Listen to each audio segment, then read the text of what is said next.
I've been around the world now 25 times as of coming back from this trip from Australia.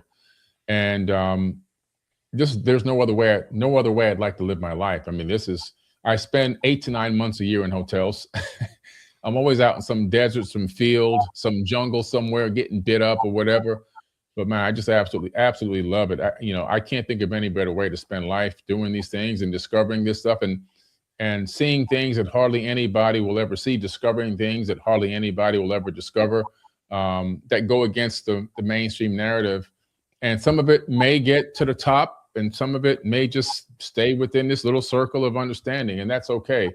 It's really still about, I think, what we're doing here is we're really trying to spread the word, get the information out, and give people enough data so that they can make their own educated decisions.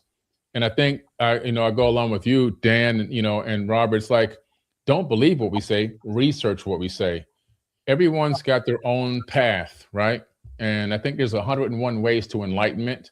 And I think as long as we can continue to provide data points, which is really what we're giving, data points to make hypotheses. We're trying to piece together all the pieces of the puzzle and connect the dots. And I think we're helping people connect the dots. And a lot of people are coming up with their own ideas, their own understandings, their own hypothesis. And then they themselves then become researchers and they become passionate, and it's duplicatable and it keeps spreading. I think ultimately that's the real goal here, is to get more people out here looking and digging up this information and talking about it, That I couldn't have said that better myself. It's actually one of the things when I admonish the science educators on Twitter, I frequently will point out, it's like, you guys all the time just put a wet blanket on some, like Jimmy Corsetti one time was saying, he's like, maybe the Nephilim was in the Bible was a reference to maybe Neanderthal or maybe Denisovans. And so instead of like all these guys come and yell, and they're like, oh, but those were smaller than humans, and that the Neanderthals were smaller, and the Bible says the Nephilim were bigger.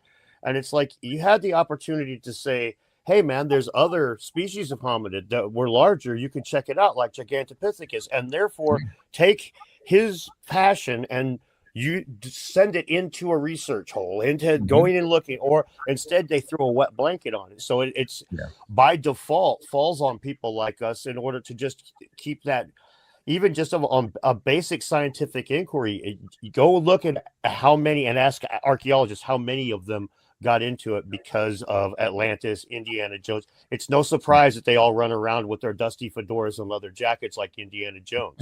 Indiana Jones didn't go around radiocarbon dating seeds and doing stratigraphy. All right. He went around grabbing cool shit that got stashed in secret places come on, man.